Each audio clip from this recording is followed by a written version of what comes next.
Buenas noches. Radio Mujer te invita a disfrutar del placer de la lectura, acompañado de un buen libro y, por qué no, tomando un rico café o té. La noche no se... Porque leer siempre te dará sabiduría para tu vida. Conviértete en un amante de la lectura. Esto es Buenas noches, con Blanca Mercado. Iniciamos.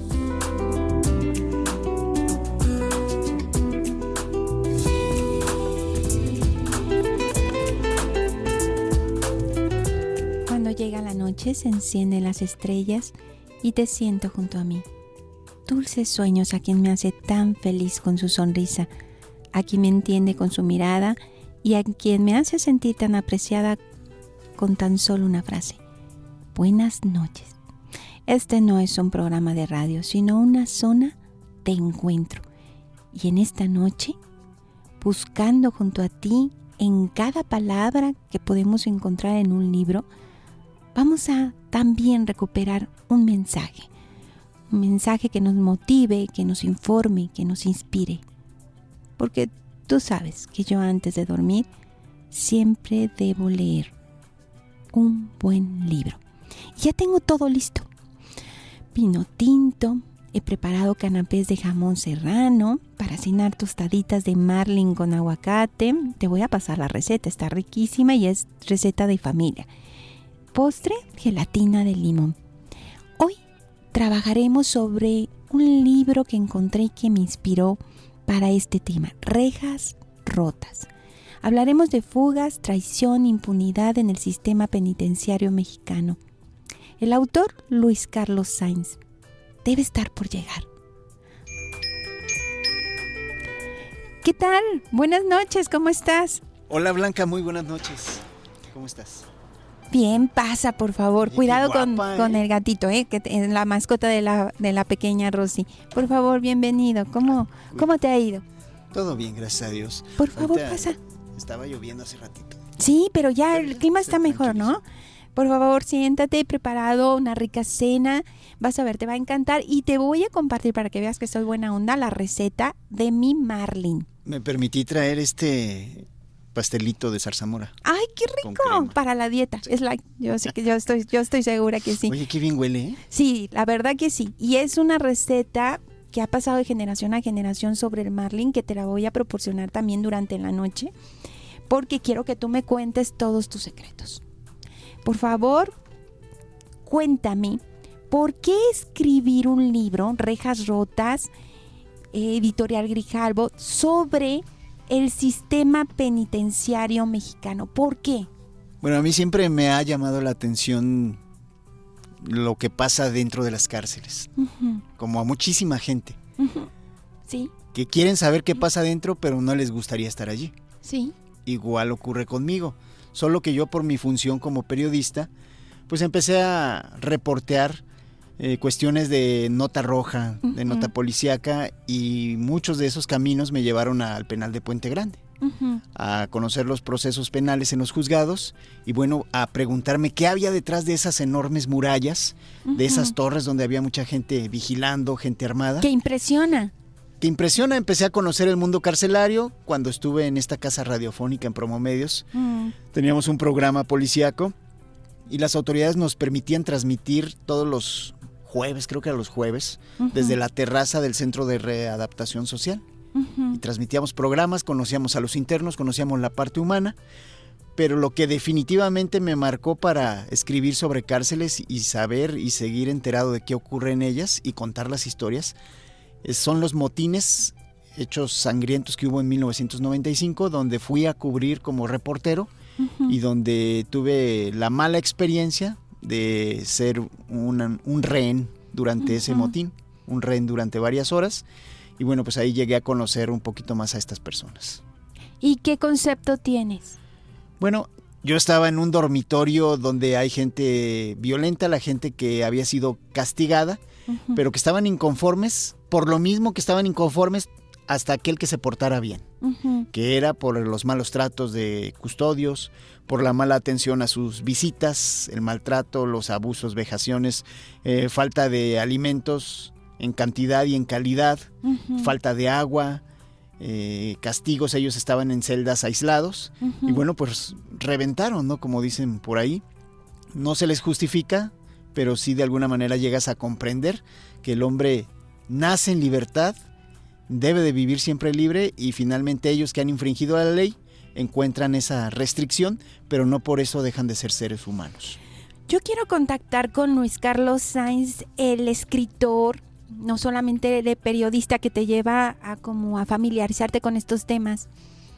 Cuando ya estás sentado, preparado para poder hacer esta obra, tienes que investigar. ¿Hay un trabajo detrás profundo o cómo es esto? Sí, mira, podría yo hablar de muchísimas cosas que pasan o pasaron en las cárceles. Y esto de las fugas fue en un momento, yo tenía pensado escribir otras cosas, pero de pronto me acordé de una o dos fugas y luego dije, pues voy a hacer mi inventario de qué manera se han fugado. Eso fue algo que me vino a la mente y empecé a recordar casos. Y entonces luego fui a mis archivos y de pronto pues me di cuenta de que tenía, si no todas, casi todas las fugas que ha habido y los intentos de fuga en los penales de Puente Grande. Entonces empecé como a tomar esas piececitas separadas y armar un rompecabezas. Y entonces ya con lo que había sido noticia en un día determinado, de 1980, de 1985, del 90, dije, esas son notas, la nota de ayer ya es una nota vieja. Pero ¿qué tal si investigamos qué pasó con ese reo? ¿Qué fue lo que hubo antes? ¿Por qué llegó a la cárcel? Y entonces empecé a buscar de cada uno de los casos el antes y el después de las fugas. ¿Estamos hablando de años de investigación? Sí, estamos hablando del penal de Puente Grande. El complejo penitenciario fue inaugurado en 1979. A partir del 81 fue cuando empezó a registrarse este fenómeno de las evasiones.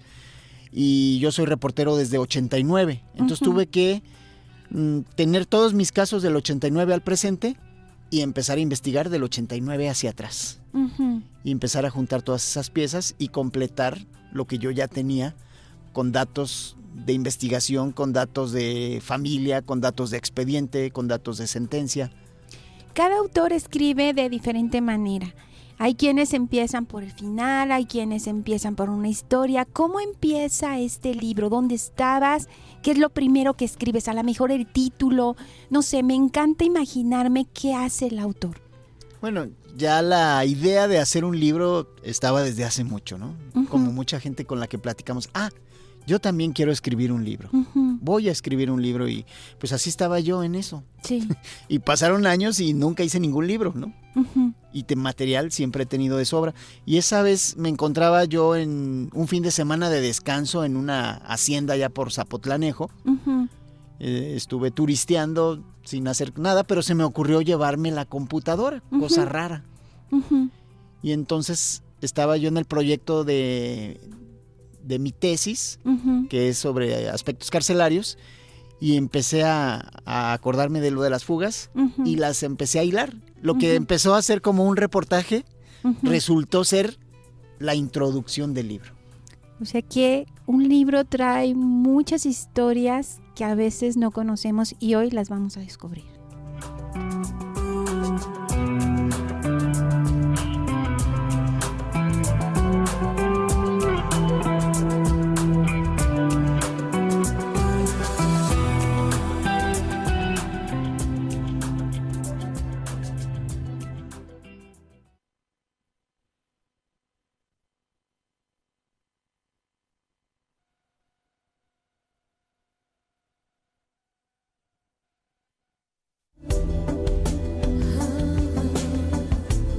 Los libros son amigos que nunca decepcionan. Buenas noches. Continuamos.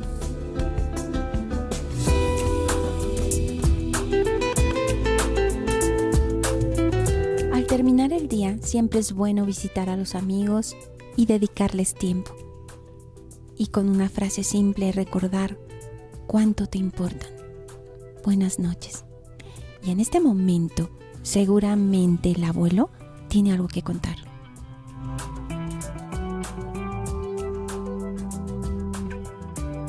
Abuelito, dime tú. quiero indagar, porque yo creo que algo muy importante para los amigos de Buenas noches es conocer qué hay detrás de un libro, qué hay con el autor. Incluso esas cosas que a lo mejor siempre nos quedan como dudas y no nos atrevemos a preguntar. Y pues Luis Carlos, me da mucho gusto que estés aquí. Me siento feliz de tener en mis manos el libro Rejas Rota, editorial Grijalbo. Y un libro muy interesante, dinámico, divertido, profundo y de investigación. Gracias. Tú has mencionado, no solamente ahora, sino en varios programas, te han preguntado los periodistas, yo no soy periodista, yo solamente soy tu amiga, en el sentido de los archivos secretos de Sáenz. Y siempre te he escuchado que contestas que no hay tales, pero yo quiero preguntarte, ¿los archivos secretos de Sáenz qué? Son secretos. Son secretos, Blanca. Pero existen. Existen en mi mente y existen también pues ir elaborando información, con la información que a ti te llega, que puede ser de cualquier fuente, darle un proceso e irla depurando qué sirve, qué no sirve y qué nos puede servir más adelante, porque es cuando te das cuenta el por qué ocurren ciertos fenómenos y se repiten, ¿no? Como esto de las fugas, simple y sencillamente pueden verlo el lector como algo de entretenimiento, sí, pero puede verlo la autoridad como lecciones de lo que ha pasado y que no debería de volver a repetirse. Pienso que es un libro que puede utilizarse de manera didáctica también en universidades para trabajar toda esta materia. Y los archivos, bueno, siempre fui y soy a la fecha muy tilichento, ¿no? Y desde un papelito lo coleccionaba. Yo recuerdo cuando empecé como reportero en la estación de radio, a mí desde niño me llamaba la atención los documentos, por ejemplo, con membrete. Iba al banco con mi padre, me llevaba algunas fichas del banco porque tenían un logotipo y a mí me gustaba tener una credencial desde niño. Entonces, cuando entré a la radio, recuerdo que con el licenciado Levi Gallardo, empecé yo en otra estación de radio. Al final del programa se quedaban en la mesa todos los documentos, todos los boletines del ayuntamiento, del gobierno del estado, y yo me los llevaba. Y con el tiempo hice cerros completos de papeles, hasta que un día dije, bueno, todo esto no me sirve para nada. Y empecé a quedarme con aquellos documentos que me parecían interesantes. Ya estaba yo encaminado al periodismo, y los demás los regalé a quienes todavía tenían boiler de leña y de papel, pero yo me quedé con muchísimos papeles, y gracias a eso y a que siempre fui guardando información y ya con las computadoras fui almacenando, pues eso me facilitó mucho y es lo que me ha permitido sobrevivir en este mundo del periodismo, porque muchísimos compañeros míos reporteros hoy en día ya no están más en circulación. Llegamos a cierta edad donde ya si cambias de trabajo o intentas cambiar de trabajo ya no cabes en muchos lados, porque está el empuje fuerte de los jóvenes que ahora son universitarios. Entonces a mí el haber hecho archivos y el tener buena memoria me ha ayudado mucho a seguir en este medio y es algo que es la pasión por lo que hacemos, ¿no? Y lo que a los muchachos en las escuelas o a los jóvenes reporteros yo les digo, hoy estamos en la computadora, hoy hacen menos ejercicio mental porque aprietan un botón y consiguen la información de otro.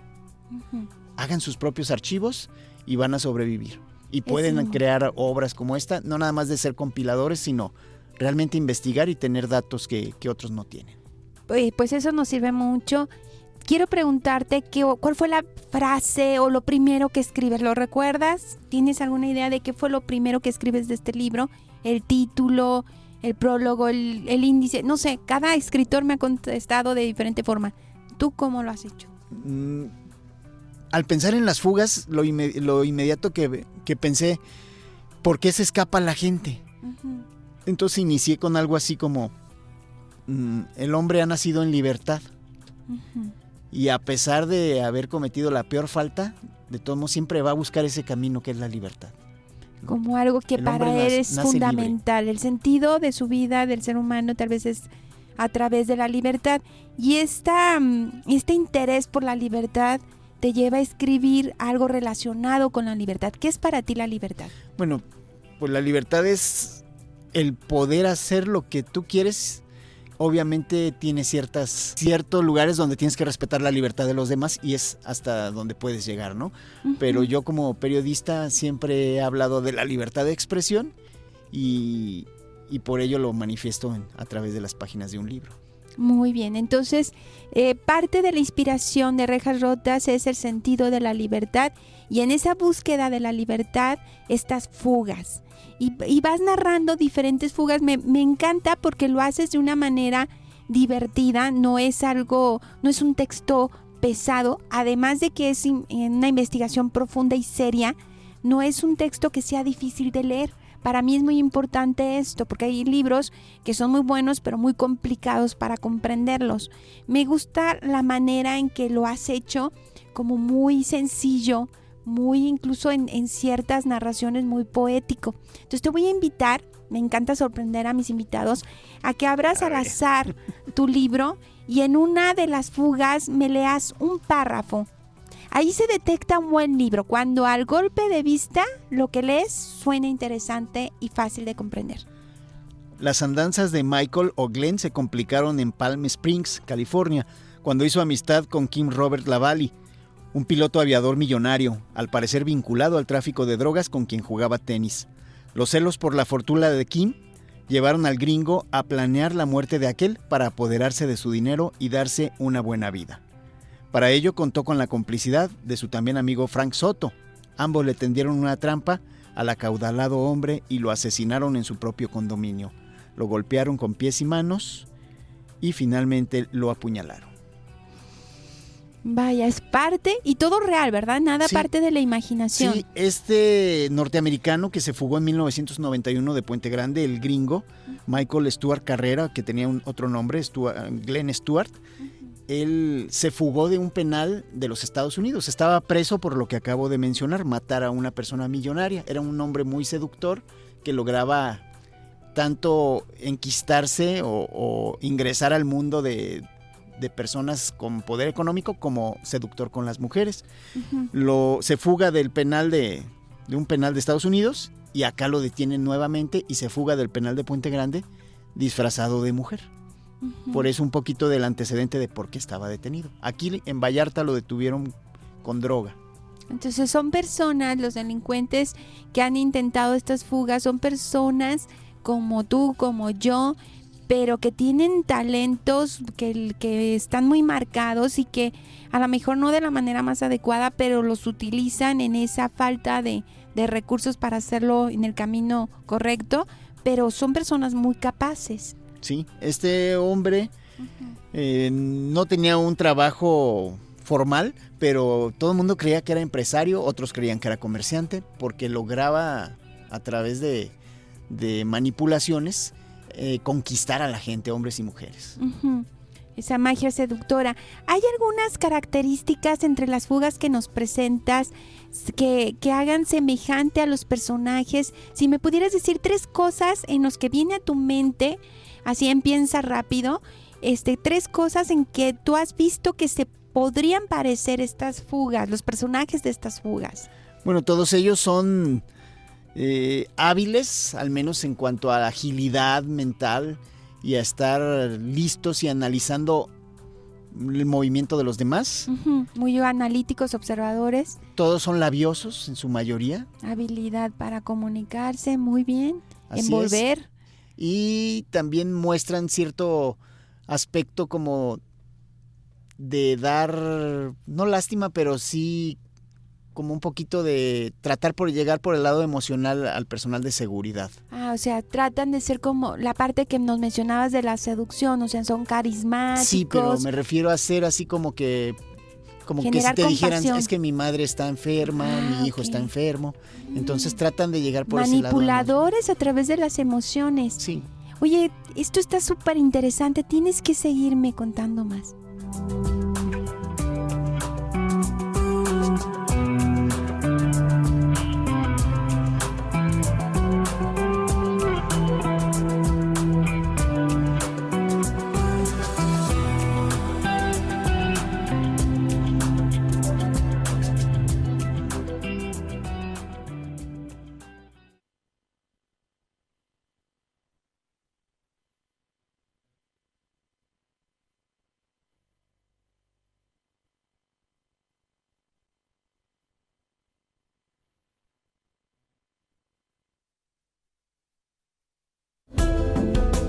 libro es aquel que se abre con expectación y se cierra con provecho.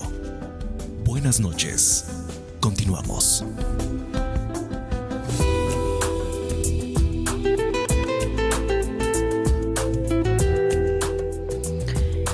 Un libro es un amigo, es un aliado, es una oportunidad de encuentro, es buscar respuestas. Y en este momento, la pequeña Rosy eso está haciendo.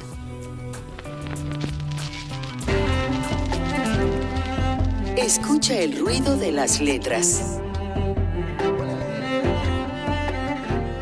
La falsedad. A lo largo de toda nuestra vida nos encontramos con esta palabra. En personas, situaciones, circunstancias, engaños, chismes, calumnias, estafas, entre otras. Así todo esto tiene su origen y se genera a través de todas esas personas que llenan su vida de autoengaños, hipocresías, mentiras y algunas otras hasta de traiciones. De esas personas que dijeron ser de una forma y se muestran de otra, o en algún momento se revelaron de la manera que realmente eran, o nos dimos cuenta en realidad de quiénes son, al haberse mostrado y comportado con diferentes caretas que construyeron en base a sus creencias, pensamientos, expectativas y experiencias, pensando que de esta manera, fingiendo, funcionaría la vida, sacarán ventaja o provecho de algo y obtendrán lo que quieran. Y todos nosotros en alguna ocasión o más hemos caído en querer ser así, en fingir y dar una apariencia de lo que no somos por querer impresionar y quedar bien con los demás, por querer obtener y lograr algo a través de salirte con la tuya y con lo cual queremos validar y justificar el ser así, todo por nuestra conveniencia. Tomado del libro Recorriendo el Camino de la Vida, de José Humberto Magaña Gámez. Nunca dejes de mirar, nunca dejes de fluir, nunca dejes de reír. A veces es bueno gritar.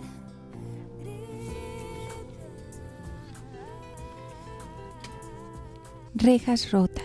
Luis Carlos Sainz, editorial Grijalbo. Escucha. Los retos para el nuevo presidente Enrique Peña Nieto son muchos en materia de prisiones, como lo son en seguridad pública, procuración e impartición de justicia. En primer lugar, tendrá que respetar el aparente orden con que le entregan las instalaciones federales de los penales y vigilar su correcto funcionamiento, tanto operativo como administrativo. Foco que se funda, foco que se cambie, porque la experiencia nos dejó de enseñanza a poco más de 7 años de inaugurado el Centro Federal de Readaptación Social de Puente Grande, que ya no servían las puertas ni las cámaras, y la corrupción imperante favoreció la fuga del narcotraficante Joaquín Guzmán Loera. Y bueno, las fugas, parte importante de lo que viene siendo el fundamento de este libro. ¿De cuántas fugas nos estás hablando? ¿Cuántas son? ¿Alrededor de cuántas? ¿Más de 5? ¿Más? ¿Cuántas? No, pues muchísimas. Nada más en Rejas Rotas yo cuento 40 y tantas historias de las fugas consumadas.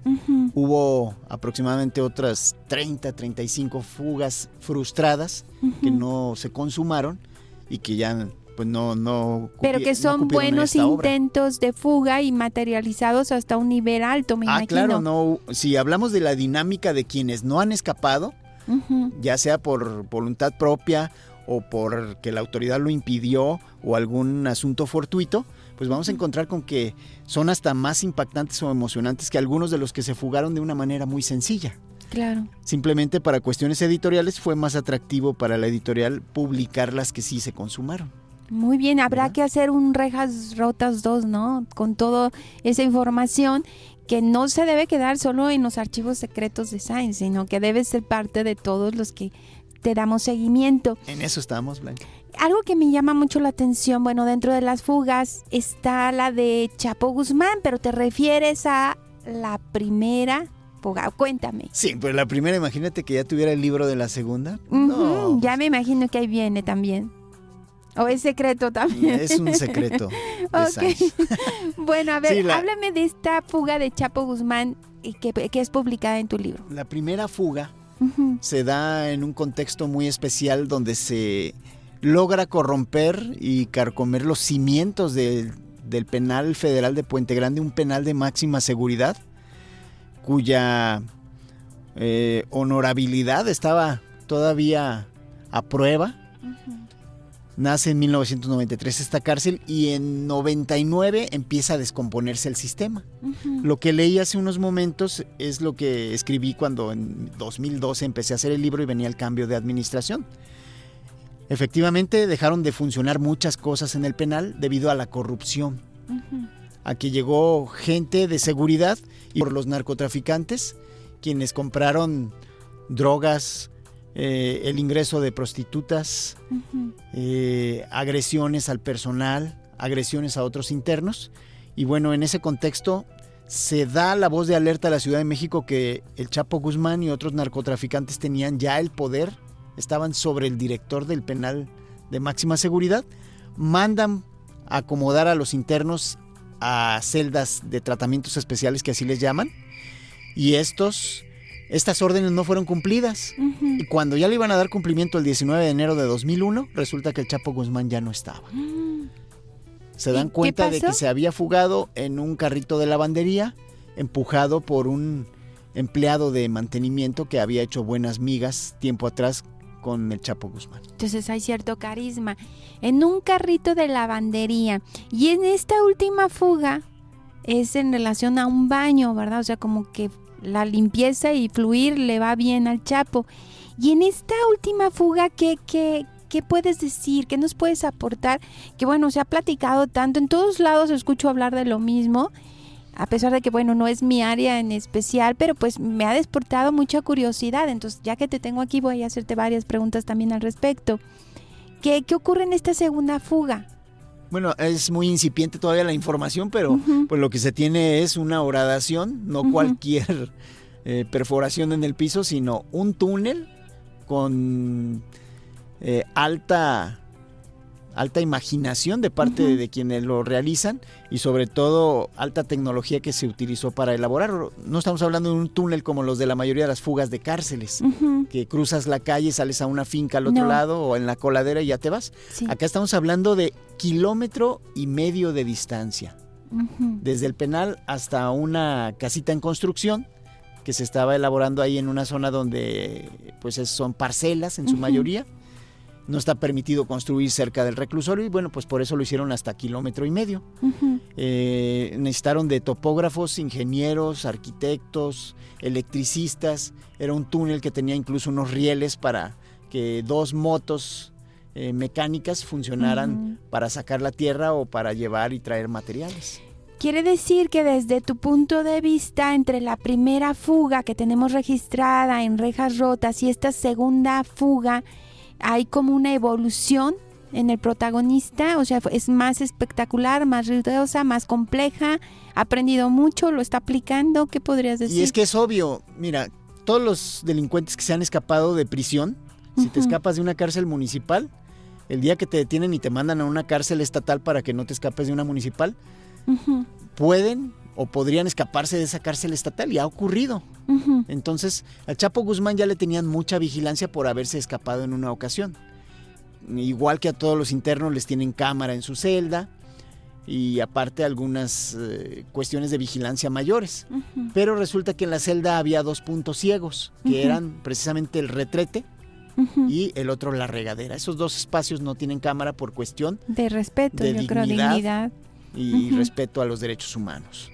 Entonces por ahí, por el piso de las regaderas donde se hace este túnel, que obviamente quienes construyeron el túnel debieron contar con los planos y apoyo de las autoridades, de algún tipo de autoridad. Puede ser de muy abajo o de muy arriba, pero indudablemente hay gente implicada que dejó de hacer lo que tenía que hacer y el circuito cerrado de televisión sí advierte que el Chapo va a la regadera, se agacha 2, 3 veces, camina varias veces como león enjaulado, como la mayoría de los internos pues, se sienten desesperados en el encierro, y finalmente en una de esas se agacha y ya no vuelve a aparecer. Como el agua desaparece, fluye.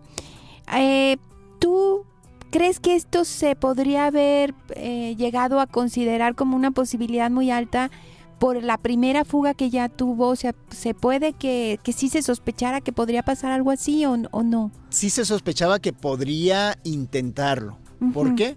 Porque estamos hablando de un narcotraficante no nada más donde su cerebro funciona con alta planeación y ejecución y todo lo que los psicólogos y criminólogos nos dicen, sino el poder económico. Al Chapo Guzmán, antes de detenerlo, se le publicita por parte de la revista Forbes como una de las personas más ricas del mundo. Sí. Y en México el segundo después de Carlos Slim.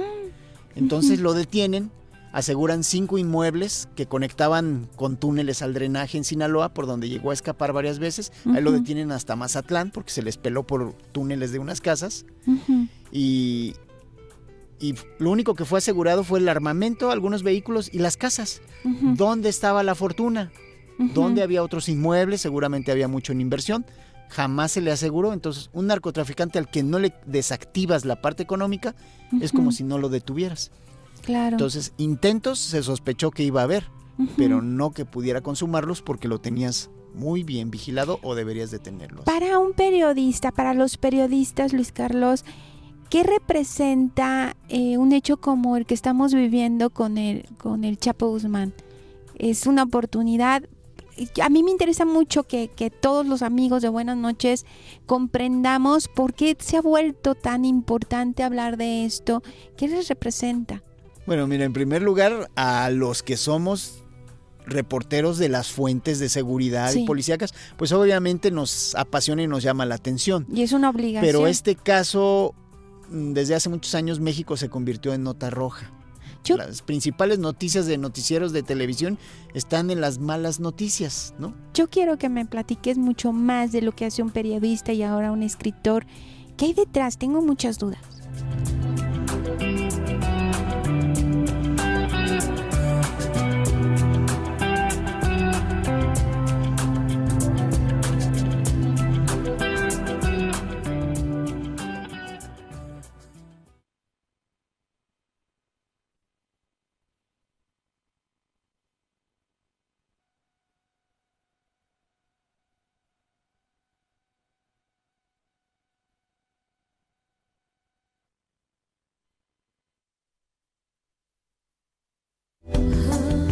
Un hogar sin libros es como un cuerpo sin alma. Buenas noches. Continuamos.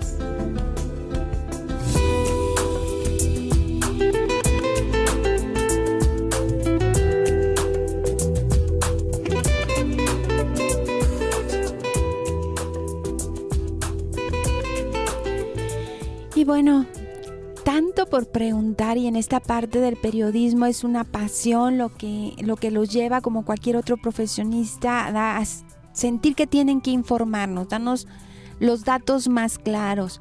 La pregunta que te tengo es, ¿se siente miedo? ¿Hay cierto riesgo de decir la verdad de lo que conoces o proporcionar los datos para que las personas hagan sus propios juicios o su propia opinión?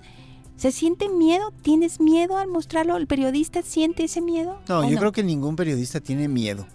Lo que puedes tener es un poquito de precaución, sobre todo de, pues, no decir cosas que no sean la verdad o cosas que no estén sustentadas en documentos o en la versión de alguien.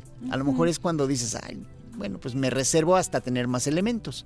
Pero ya cuando estás hablando, lo dices o citas precisamente quién está dando a conocer esa información. Oye, pues qué bueno, porque te voy a hacer varias preguntas entonces que me diste ya la libertad. Te invito, por favor, aquí está el Marlin. Te voy a pasar la receta, te va a encantar. Vino tinto, por favor. Vamos a probar de postre también al final de la cena, que seguramente... ¿Tú lo preparaste? No, llegué ahorita rápido ayer. A bueno. Una pastelería de esas de pero el Marlin rapiditas. Es riquísimo, se prepara en unos minutos, es un platillo muy delicioso. Gracias. Si te gusta, te prometo pasarte el secreto, que es que muchos se ríen del secreto que llevan el Marlin, pero bueno, pero es muy delicioso, así que vamos a compartirlo. Y quiero preguntarte sobre esto, el Chapo Guzmán. O sea, todo el mundo habla, lo he escuchado tantas veces en las noticias últimamente, pues es lo que está ahorita imperando, pero ¿quién es Joaquín Guzmán Loera como persona? ¿Hiciste alguna investigación? ¿Has tenido esos datos para poder hablar de él como como lo que está haciendo ahorita alguien que es el protagonista de muchas noticias? Prácticamente desde que empecé en esto del periodismo hace ya 25 años, poquito más, pues es un personaje que ha estado allí. Es un personaje que, por ejemplo, en 1992 empezó a sonar fuerte, porque hubo muchos hechos violentos en el estado de Jalisco, aquí en Guadalajara, en Puerto Vallarta, donde empezaron a participar dos grupos que se habían peleado y habían surgido de la misma organización criminal, que era el Cártel de Guadalajara.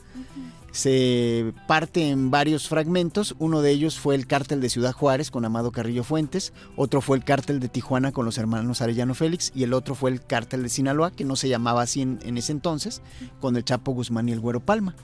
Y vienen enfrentamientos entre los Arellano y la gente del Chapo Guzmán en Guadalajara, en Vallarta.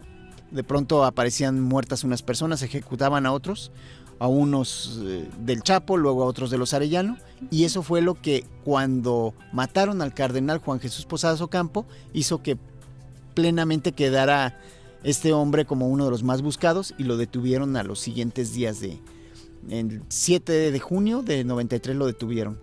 Y es como pudimos enterarnos un poco más. Es cuando ya hace más escándalo. ¿Quiere decir que se le atribuyen delitos como cuáles? Mira, inicialmente, antes que los mismos delitos contra la salud, se le atribuyeron varios homicidios.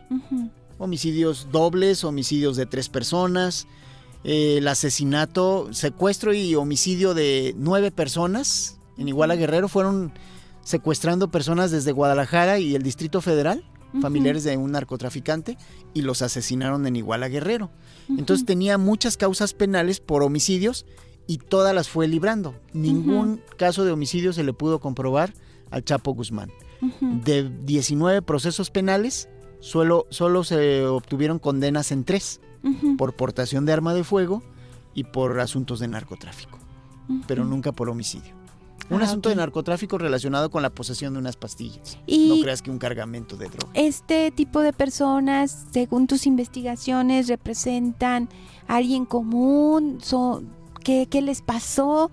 ¿Fueron niños un día? ¿Qué pasó con esto? Bueno, se sabe que el Chapo Guzmán vendía desde paletas hasta bolis, boleaba calzado con tal de ayudar a su madre, porque nace en la Sierra de Sinaloa, en Badiraguato, en un poblado llamado La Tuna, y en extrema pobreza su familia. Empieza a juntarse con gente del narcotráfico, que es muy habitual que en Sinaloa se empiece a propagar esa idea de que de grande hay que ser narcotraficante. En algunos estratos eso ocurre, como en la sierra, y además de que mucha gente de tu familia o de alrededor se dedica a esas cuestiones. Entonces así se empieza a relacionar como ayudante, luego sicario pistolero, y luego como lugarteniente, hasta que finalmente él pudo liderar su propia banda.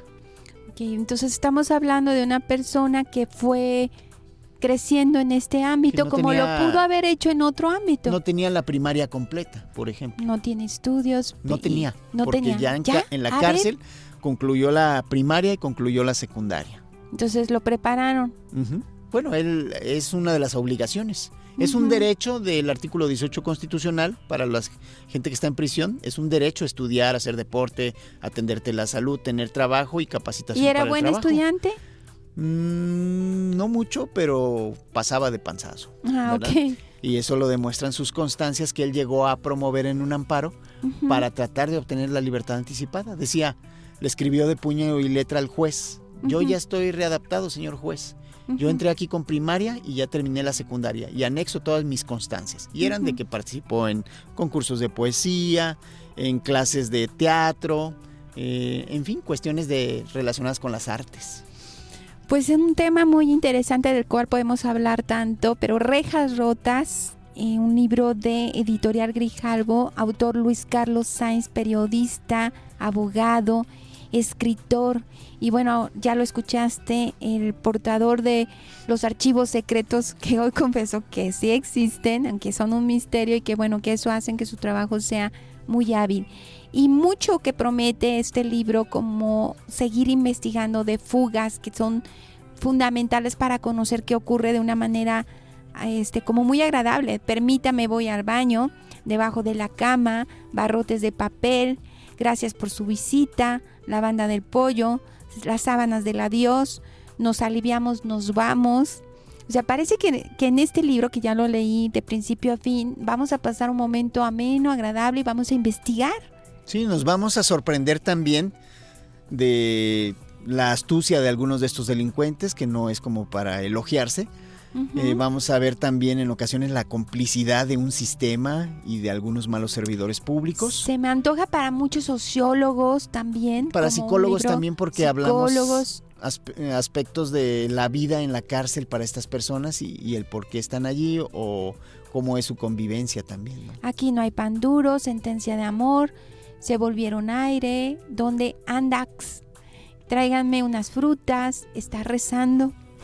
Muy bien, me encanta. Estabas muy inspirado y pues de una manera muy se han fugado creativa. De todos los tipos. De la única manera en que no se han fugado en Puente Grande. No des ideas, por favor. Es por túnel. ¿Ah, sí? Ah, bueno. No, ya. es que aquí el subsuelo en Puente Grande es rocoso tremendamente. En Almoloya debería haber sido así, pero pusieron el penal en una zona de un subsuelo arenoso. Aquí no podrían hacer un túnel. Ah, ok. Pero todas las demás necesitarían una maquinaria que de veras tendrían que verlo. Necesitarían hacer un túnel enorme para meter la maquinaria, para poder hacerlo. ¿Dónde podemos contactarte? ¿Cuál es tu página? ¿Cómo podemos saber de ti? Si queremos este libro, ya sabemos que en cualquier librería, Rejas Rotas, Editorial Grijalbo, ¿hay alguna manera de contactar contigo, tenerlo contigo y que tengamos un descuento para todos los de Buenas Noches? Ah, mira, con muchísimo gusto. A través del Twitter, @Sainz Luis Carlos, SAINZ Luis Carlos. O en Facebook estoy como Luis Carlos Sainz Escritor. O en mi teléfono celular también, ¿cuál es, que está a la orden, 333-508-4976. De nuevo, por favor. 333-508-4976. ¿En qué librerías lo encontramos? ¿Puedo decir goles? Sí, en Gandhi, en Gonville, en El Sótano y en la librería Mi Cajuela. Que es ¿cuál es esa? Pues es que siempre traigo algunos libros como en la todo cajuela. Escritor. Yo no me dedico a vender libros, yo me dedico a escribir. Sí, pero todo buen escritor sabe que muchas veces, así como en tu caso, oye, sí, y pues libro. mi descuento de escritor. Claro, por parte porque de la lo que editorial, queremos es que lean nuestras obras y que den su opinión. Y de este programa, Luis Carlos, la idea no es fomentar el hábito de la lectura, sino di no al hábito de la lectura y sí al placer de leer. Me encanta leer y pues ojalá y a toda la gente le gustara leer, ¿verdad? Yo creo que es algo de voluntad, no es de imponer. Y que cambiaría, y cada quien cambiaría la política, cambiaría la situación y haría un país mejor. Pues te invito a que sigas cenando, te agradezco mucho que estés con nosotros. Rejas Rotas, ese libro que hoy antes de dormir voy a seguir leyendo una vez más. Gracias, por favor, sigue cenando. Gracias a ti, y gracias, se ve delicioso todo. Esta no es una despedida. ¿Cómo podría decirle adiós a quien posee la exclusividad de mi alma? Presiento que cuando caigan mis párpados cansados sobre su acostumbrada morada, compartiremos juntos un nuevo universo de sensaciones que no por ser tan fantástico y excesivo deja de ser real. Ahí, tú y yo nos encontraremos. Que tengas buenas noches, que la paz de Dios llene todo tu ser, que tus ángeles te rodeen.